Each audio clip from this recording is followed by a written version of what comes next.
Good afternoon or evening, everybody. It's Friday evening. I'm a few hours behind, but working on getting this video out to you. Hope you're all having a good week and look forward to connecting with you on Sunday with our four simple churches and Zoom at noon. So we'll be continuing in that pattern this week ahead of the Thanksgiving holiday, and I've got some information about what we're going to be doing for Thanksgiving here in just a few minutes. Let me share my screen with you, and we'll go right to that. Get this out of the way here, and move ahead here. We will not be having our prayer time on Wednesday night as we normally do, so our next time getting together for that will be on December the 2nd at 7 p.m. What we will be doing, though, is getting together for a Thanksgiving online meeting. We will also not be having our Thursday night video class, obviously, because it's Thanksgiving night. We will be looking at meeting on December 3rd at 7 p.m. Focusing on the video on Ecclesiastes. So if you want to go to the Bible Project YouTube channel or website and watch the Wisdom Series video on Ecclesiastes, that's where we'll be going.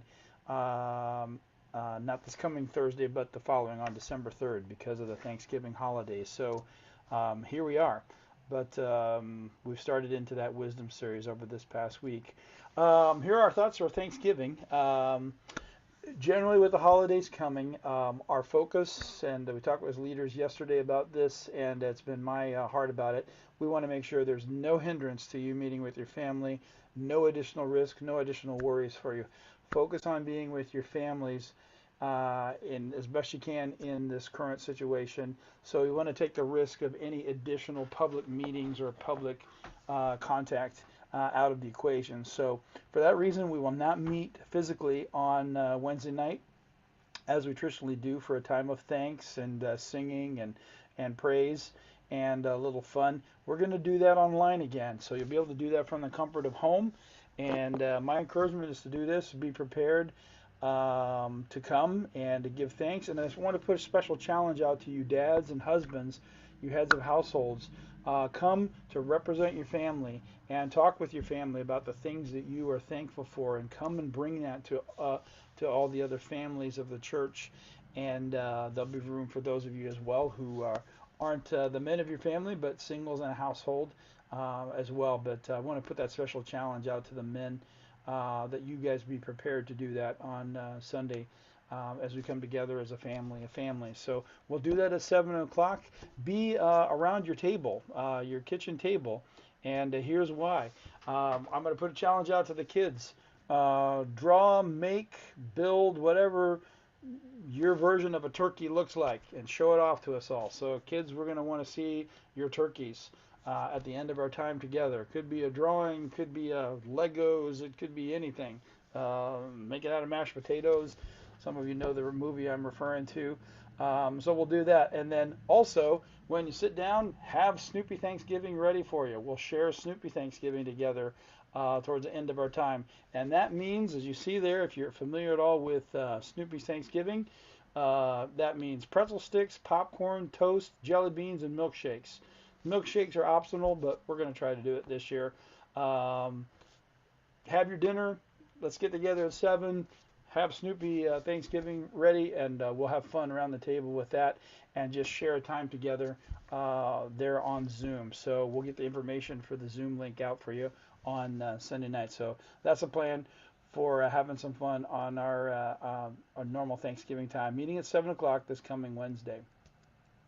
Want to jump into our teaching and get you oriented for what we'll be discussing and over the course of the time we have on Sunday when we meet at 10 o'clock in our simple churches and Zoom at noon. We're looking at a key passage, a key turn, a shift in 1 Peter, in Peter's letter to the churches, where he really moves from one section to another, and there's a key verse that sort of serves as a hinge, like a door hinge, that the letter turns around this in 1 Peter 2, 11 to 12. So let's dive in and take a look at it.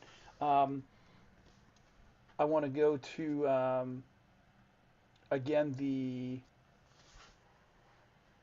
poster from the Bible Project, we're following this design pattern or literary design for the letter, and Peter's intent here to the churches that are spread around the northwestern part of what is today Turkey, Asia Minor at that time. People who were now living as new believers in this newfound faith amidst a very, very overwhelming pagan culture that they had come out of. And many of them, as we go into the passages ahead, probably people of lower status and not people of great social status or social value, but now having embraced the faith and finding themselves with this new identity and this new calling that we've been talking about over the last few weeks. So Peter is turning from what you see here in the chart, this breakdown of how Peter has structured this letter. He's moving now from the explanation and the foundation of understanding our new family identity to that of what it means to suffer as a witness to Jesus, suffering with a purpose. And this passage here in 2:11 to 12 sort of begins to give an introduction, a heading to the passages and the sections that he's going to go on to talk about, thinking about what it means to live in the Roman imperial system, to what it means to living in the typical patriarchal Roman household at the time, the challenges for wives, the challenges for husbands, and then thinking about what it's all leading towards, their future vindication, and how difficulty between now and that ultimate vindication is endured and has meaning and purpose. So that's where we're going with things. But we're looking at a turn from this first section that you see here in the body of the letter, the new family identity, to that of the second body from 2:11 to 4:11 in our witness to Jesus in the midst of difficulty. So we're looking at this section right here, and I've highlighted it in this slide so that you can see where we are. So 2:11 to 12 is really sort of the header. It's the overall summary that this is unpacked by the passages that come behind it up to 4:11. So that's a way to think about how this passage today and the section behind it, or the coming ahead, relates to one another. But as you look at this, read these two. There's a challenge I put out to you last week. You read these two verses. How would you summarize this passage in your own words? What's it mean? Take a stab at doing that before we get together on Sunday, and be ready to share your thoughts. What does it mean? What is Peter trying to say here? And try to put that in your own words. That's always a great exercise and a way of integrating our learning and our understanding of the passage, and being able to really, really talk well about it when we get together. Here were some of my summary thoughts from the last passage, which we looked at two verses last week, chapter 2, verses 9 to 10, and I summarized that teaching this way: because of the incredible mercy and love that God has shown us in Jesus' life, death, and resurrection, as the one who succeeded where Israel failed, that renewed vocation and task and work on God's behalf and on behalf of the world has now included us by faith. This is the foundation of our identity and purpose, of which we must be firmly convinced if we are to be fruitful despite opposition and difficulties. So you can see in that first section how Peter was laying the groundwork for really, really getting that down well and understanding it well in order to move on to the things he's going to say in this section about sort of the realities of life in the world that Christians find themselves in, both then and now. Okay, so this is who we are, but how do we set our life priorities based on what Peter's already said? How are we supposed to live and act in the world as it presently is? You can again think about that question from the standpoint of those first century Christians, but from the standpoint of the world that we're in today and all the challenges and all the things going around us. We need to take this issue seriously, not avoid it, not ignore it, and not think that, or not be indifferent about it, but to really understand what it means to be a Christian in the world as it is today, and to learn how to do that faithfully together.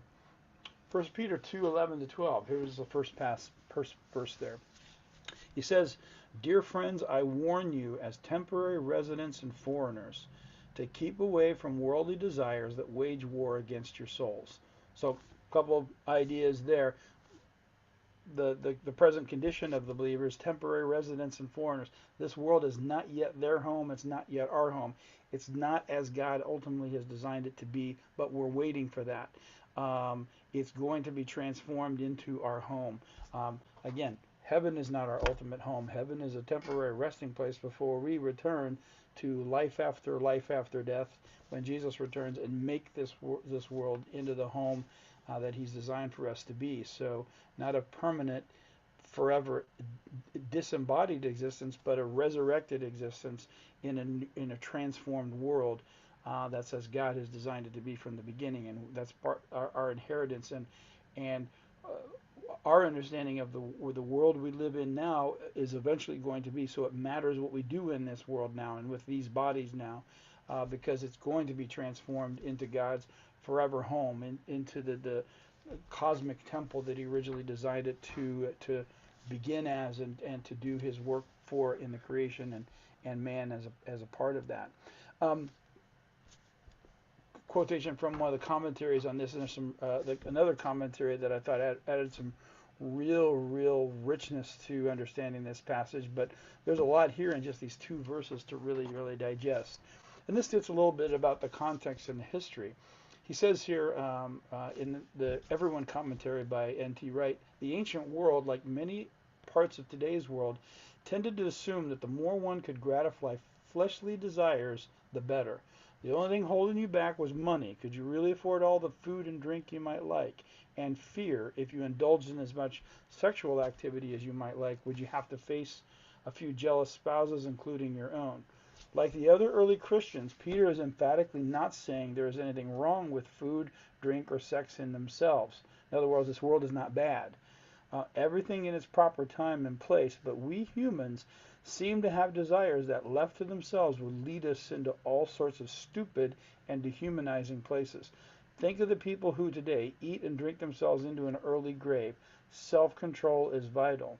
So we have this new inner identity and this new inner nature, but yet a body that still can very much be given to things that war against our new identity and war against the purpose that we have and the people that we are. We have to be aware of that and understand that it's our responsibility to live in the tension of those two things with God's help. It's obviously something we don't do alone. We need God's help. We have the work of the Spirit that Peter has mentioned, but we also have the community that we're a part of as well that has a role in this. But it's a larger purpose that causes us to want to become skillful at this, and to learn how to do it well together. But what are these things that wage war against our souls? What's that mean, and why is it important? Think about that too. We'll talk about that on Sunday when we get together as well. But what are those things? Can you name some specific things? Can you name some general things? What is Peter talking about both then and now, for us particularly? Why is it important that we recognize these things and take stock of them? One of the other commentaries that I looked at is the NIV application commentary, one that I turn to from time to time. But the author of this particular entry for 1 Peter, Scott McKnight, says this: the choice for God now has to become one in which the church begins to form itself by His grace and truth into an outcropping of countercultural spirituality. It must first recover the sense of antithesis between Christ and culture, and then find ways to sustain that antithesis. It must give up cultivation for self-surrender, entertainment for worship, intuition for truth, slick marketing for authentic witness, success for faithfulness, power for humility, a God bought on cheap terms for the God who calls us to costly obedience. It must, in short, be willing to do God's business on God's term. McKnight is starting to identify some of the things that apparently are warring against the church as a whole, that are often self-focused, or often are a creeping of the culture and its ways into our lives and our community, that are set against what Christ would have and what God would want to accomplish through us.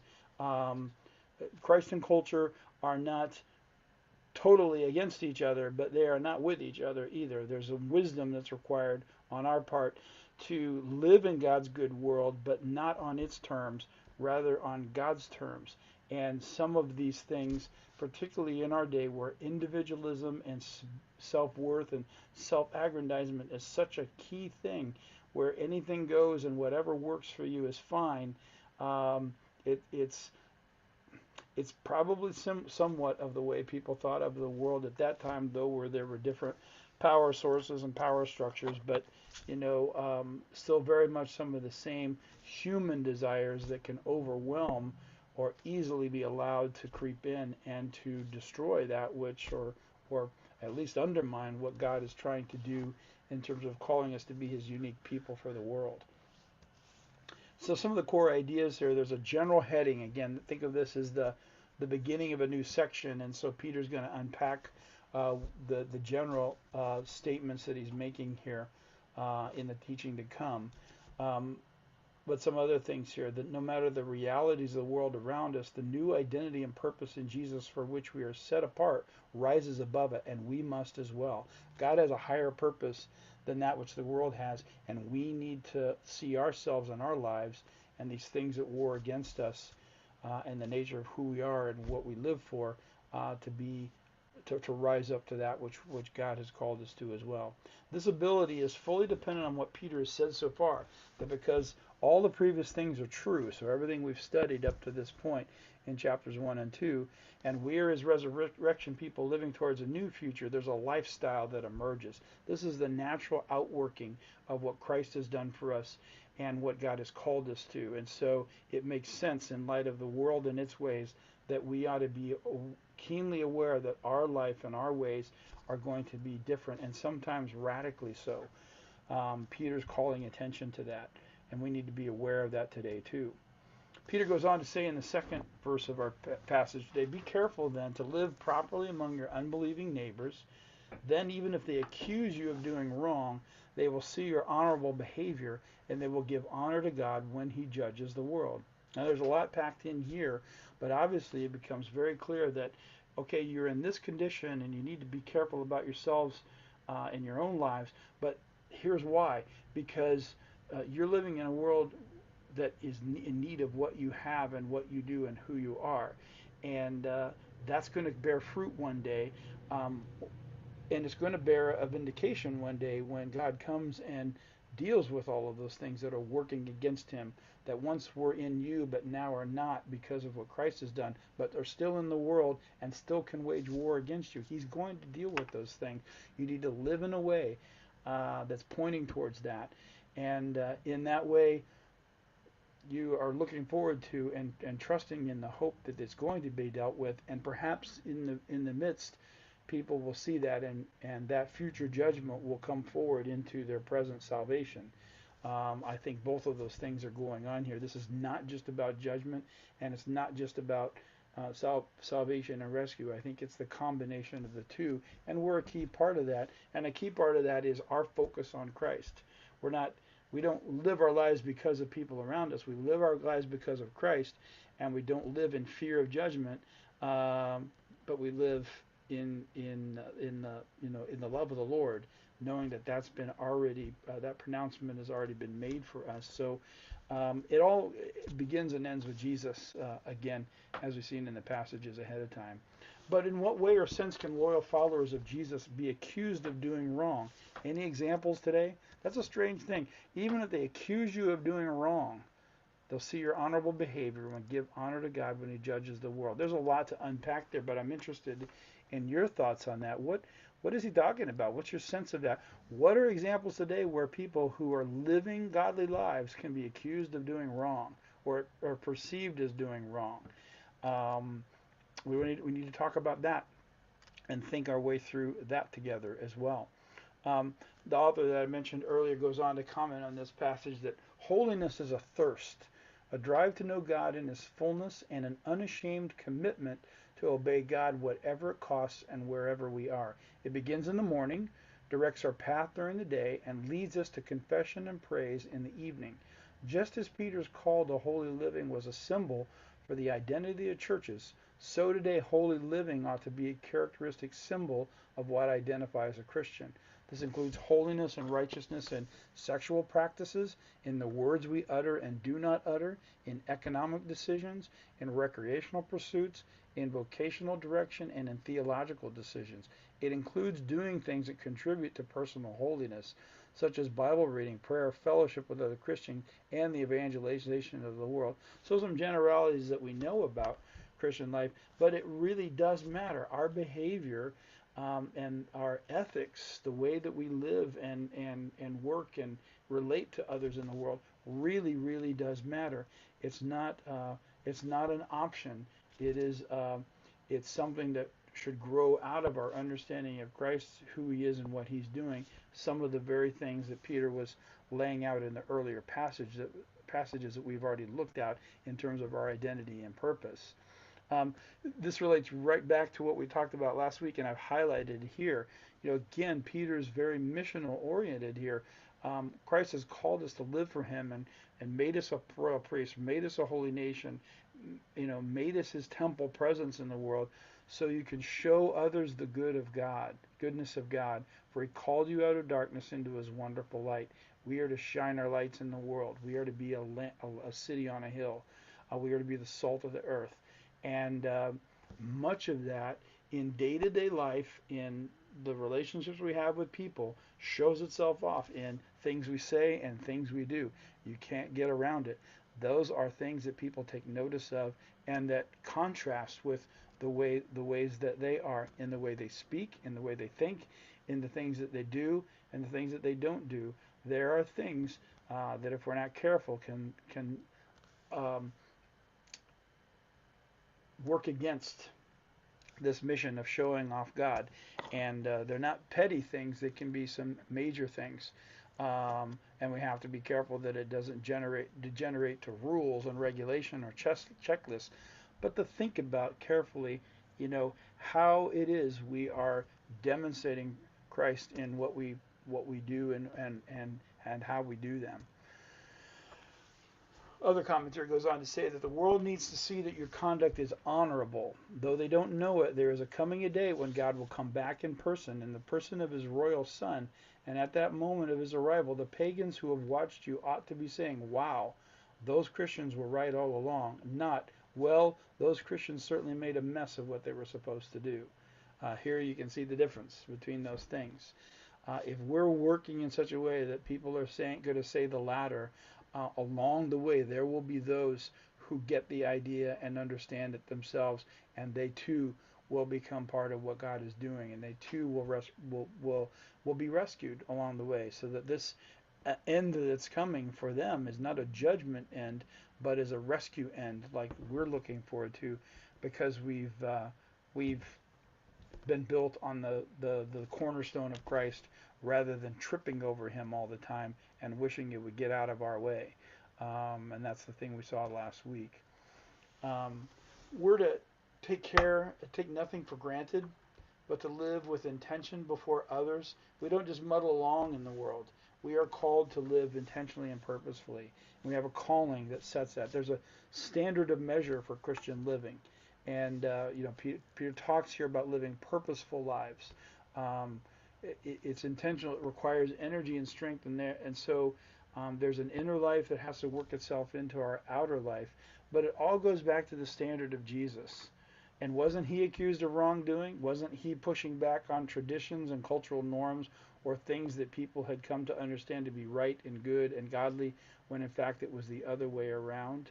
This is the Jesus pattern once again, and we are not directed by what people think or don't think, or what people like or don't like. We are directed by Jesus Himself, and so drawing on Him and His example, knowing Him, holding Him precious, as Jesus has said, as Peter has said in passages before this, will then be able to live that out, and that's going to attract some, and it's going to repel others. That's just the way it is.